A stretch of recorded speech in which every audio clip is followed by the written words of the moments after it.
Se il buongiorno si vede dal mattino, bisogna dire che l'inizio non è stato dei più promettenti.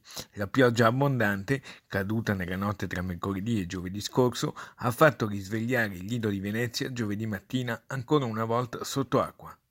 Per fortuna nessun danno grave, ma strade simili a torrenti e anche le fogne che, in alcune strade limitrofe del lungomare, hanno pericolosamente tracimato. Le prime piogge della stagione non hanno fatto altro che mettere in evidenza quelle che sono le carenze storiche del nostro territorio, sia a Lido che a Pellestrina. In particolare va fatto un controllo generalizzato ma capillare per quanto riguarda sicuramente gli scarichi dell'acqua piovana. Chiesta attenzione e controllo soprattutto sul verde pubblico. In particolar modo nelle zone più ricche di verde pubblico, dove magari le caditoie possono intasarsi, dove comunque gli alberi rappresentano a volte con la caduta delle foglie stesse un problema per quanto riguarda la gestione dei flussi di pioggia. Secondo Carella servono azioni immediate. E per evitare che poi si arrivi alla stagione di novembre e dicembre in cui ghiaccio, pioggia, nebbia, insomma condizioni meteorologiche avverse possano creare problemi seri alla sicurezza dei cittadini e alla circolazione, è bene intervenire subito